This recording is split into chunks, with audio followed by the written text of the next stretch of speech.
Sejam todos bem-vindos ao Plano Anual de Leitura Bíblica, aqui Pastor Everton Ferreira, e nós vamos te ajudar a ler a Bíblia inteira este ano. Nós vamos segurar nas suas mãos e juntos, nesse lindo plano de leitura bíblica, você vai avançando conosco na leitura inteira da Palavra de Deus. Pessoal, quando você ler a Bíblia, você tem a oportunidade de conhecer cada vez mais as coisas de Deus. A sua intimidade com Deus, você tem a oportunidade de fazer com que ela aumente. Então vamos juntos, porque eu tenho certeza que você vai crescer de passo em passo, de fé em fé, junto conosco, em fé e em graça. Tá certo? Se você não é inscrito no canal, nos ajude, a gente precisa chegar a 1000 inscritos. Pessoal, é muito rápido, é só você apertar aqui o botãozinho de se inscrever, dá o like também e compartilha para os seus contatos e grupos. Esquece não, se inscreve aqui. Vamos à leitura de hoje. Dia 194, nós vamos ler 1 Reis, capítulo 15, a partir do verso 33, Isaías 46, Marcos, capítulo 9, a partir do verso 2. 1 Reis 15. O reinado de Baasa, de Israel. No terceiro ano do reinado de Asa, rei de Judá, Baasa, filho de Aías, começou a reinar sobre todo Israel em Tirza, e reinou 24 anos. Fez o que era mal aos olhos do Senhor, e andou no caminho de Jeroboão, e no seu pecado, o qual havia feito Israel cometer. A profecia de Jeú contra Baasa. Então a palavra do Senhor veio a Jeú, filho de Anani, contra Baasa, dizendo: Eu o levantei do pó e fiz com que você se tornasse chefe sobre o meu povo de Israel. Mas você tem andado no caminho de Jeroboão e tem feito o meu povo de Israel pecar, irritando-me com os seus pecados. Por isso, Baasa, vou exterminar você e os seus descendentes, e vou fazer com a sua casa o que fiz com a casa de Jeroboão, filho de Nebate. Se alguém da casa de Baasa morrer na cidade, os cães o comerão, e se alguém morrer no campo, as aves do céu o comerão. Quanto os demais atos de Baasa, ao que fez e ao seu poder, não está tudo escrito no livro da história dos reis de Israel? Baasa morreu e foi sepultado em Tirza, e Elá, seu filho, reinou em seu lugar. Assim, por meio do profeta Jeú, filho de Anani, a palavra do Senhor veio contra Baasa e contra a sua descendência por todo o mal que ele havia feito aos olhos do Senhor, irritando com as suas obras e fazendo-se igual à casa de Jeroboão, e também porque matou a casa de Jeroboão. O reinado de Elá de Israel, a conspiração de Zinri. No 26º ano do reinado de Asa, rei de Judá, Elá, filho de Baasa, começou a reinar sobre Israel em Tirza e reinou 2 anos.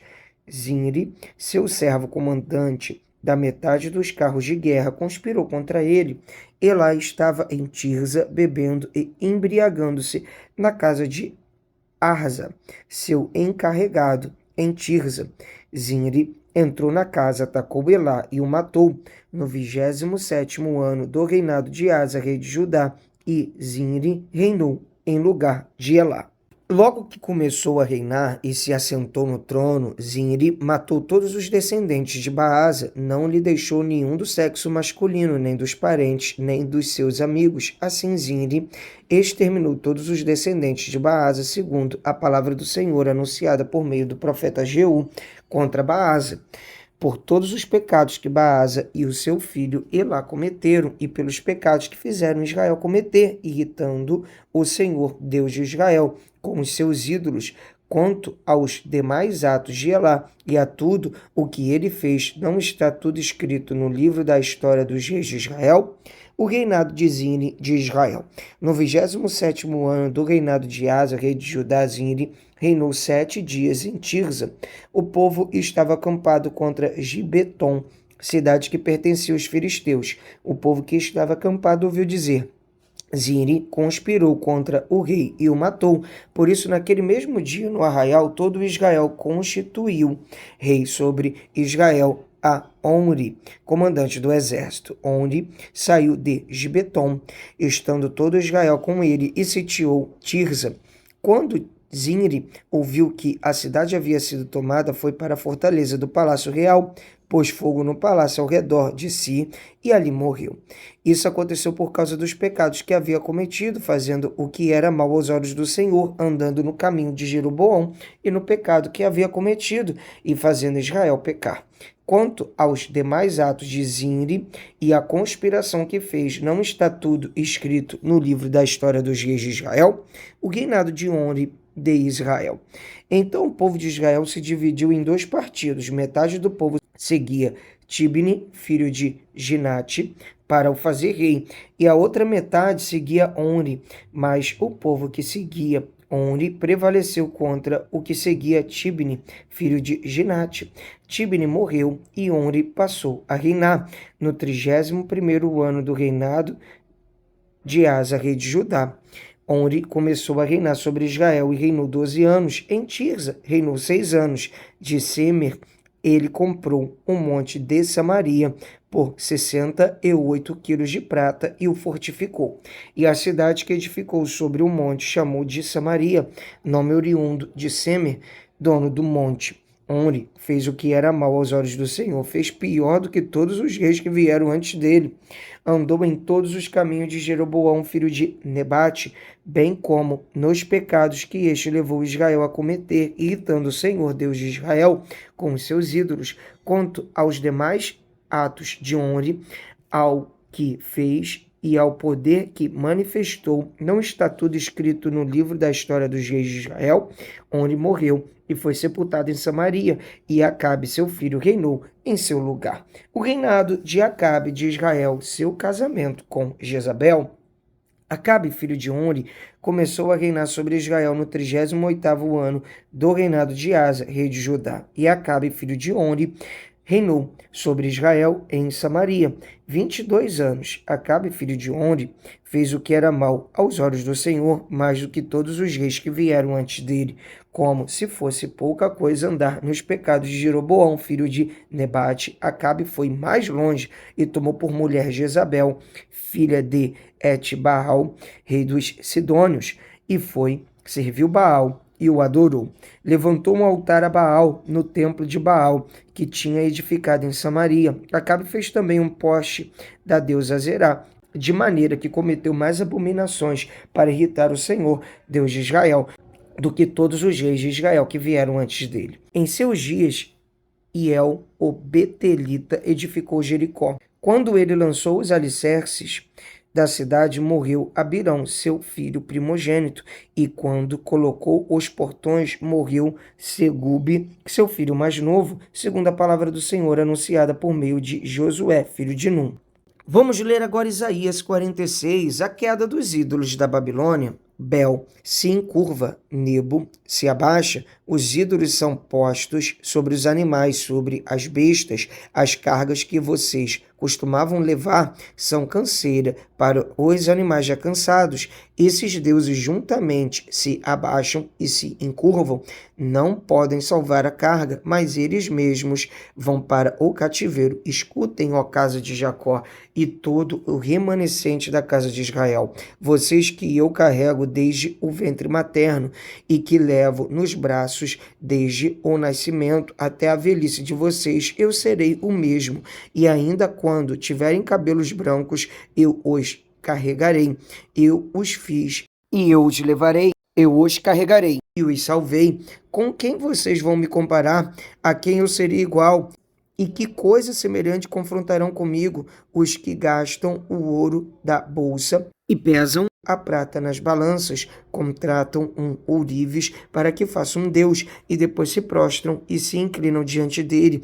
Eles o põem sobre os ombros, levantam-no e o põem no seu lugar, e aí ele fica no seu lugar, não se move. Recorrem a ele, mas nenhuma resposta a ele dá, e não livra ninguém da sua tribulação.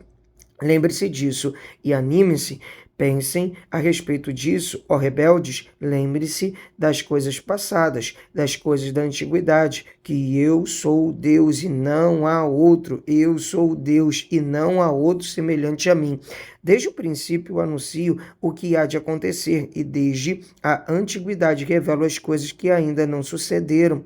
Eu digo, meu conselho permanecerá em pé e farei toda a minha vontade. Chamo uma ave de rapina desde o oriente, de uma terra longínqua. Vem um homem do meu conselho. Eu o disse e também o cumprirei. Fiz este plano, também o executarei. Escutem vocês, de coração obstinado, que estão longe da justiça, faço chegar a minha justiça, e ela não está longe. A minha salvação não tardará, e estabelecerei em Sião o livramento, e em Israel a minha glória.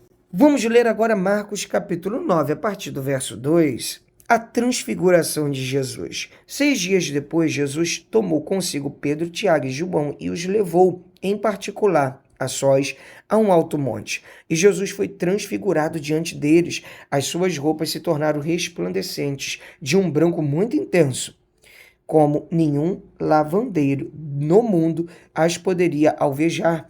E lhes apareceu Elias com Moisés. Estavam falando com Jesus. Então Pedro, tomando a palavra, disse a Jesus: Mestre, bom é estarmos aqui. Façamos 3 tendas, uma para o Senhor, outra para Moisés e outra para Elias, pois não sabia o que dizer, por estarem eles apavorados. A seguir veio uma nuvem que os envolveu, e dela veio uma voz que dizia: Este é o meu filho amado, escutem o que ele diz. E de repente, olhando ao redor, não viram mais ninguém com eles, a não ser Jesus. A vinda de Elias, ao descerem do monte, Jesus lhes ordenou que não divulgassem as coisas que tinham visto até o dia em que o Filho do Homem ressuscitasse entre os mortos. Eles guardaram a recomendação, perguntando uns aos outros o que seria esse ressuscitar dentre os mortos. Então perguntaram a Jesus: por que os escribas dizem ser necessário que Elias venha primeiro? Jesus respondeu: Elias, vindo primeiro, restaurará todas as coisas. Como então está escrito sobre o Filho do Homem, que sofrerá muito e será desprezado? Eu, porém, lhes digo que Elias já veio, e fizeram com ele tudo o que quiseram, como está escrito a respeito dele. A cura de um menino. Quando eles se aproximaram dos outros discípulos, viram numerosa multidão ao redor deles e os escribas discutindo com eles. E logo toda a multidão, ao ver Jesus, ficou surpresa e, correndo até ele, o saudava. Então Jesus perguntou: o que é que vocês estão discutindo com eles? E um do meio da multidão respondeu: Mestre, eu trouxe até o Senhor o meu filho, que está possuído de um espírito mudo, e este, sempre que se apossa dele, lança-o por terra, e ele espuma, range os dentes e vai definhando. Pedi aos seus discípulos que o expulsassem, mas eles não puderam. Então Jesus exclamou: ó geração incrédula, até quando estarei com vocês? Até quando terei de suportá-los? Traga um menino até aqui. E eles o trouxeram. Quando ele viu Jesus, o espírito imediatamente agitou o menino com violência, e caindo ele por terra, revolvia-se espumando. Jesus perguntou ao pai do menino: há quanto tempo isso está acontecendo com ele? O pai respondeu: desde a infância, e muitas vezes o tem lançado no fogo e na água para o matar. Mas se o Senhor pode fazer alguma coisa, tenha compaixão de nós e ajude-nos. Ao que Jesus respondeu: se o Senhor pode, tudo é possível ao que crê. E imediatamente o pai do menino exclamou: eu creio, ajude-me na minha falta de fé. Vendo Jesus que muita gente estava se reunindo, repreendeu o espírito imundo, dizendo-lhe: espírito mudo e surdo, eu ordeno a você, saia deste menino e nunca mais entre nele. E ele, gritando e agitando muito, saiu, deixando como se estivesse morto, a ponto de muitos dizerem: morreu. Mas Jesus, tomando pela mão, o ergueu, e ele se levantou. Quando Jesus entrou em casa, os seus discípulos lhe perguntaram em particular: por que nós não podemos expulsá-lo? Jesus respondeu: esse tipo de espírito só pode ser expulso por meio de oração.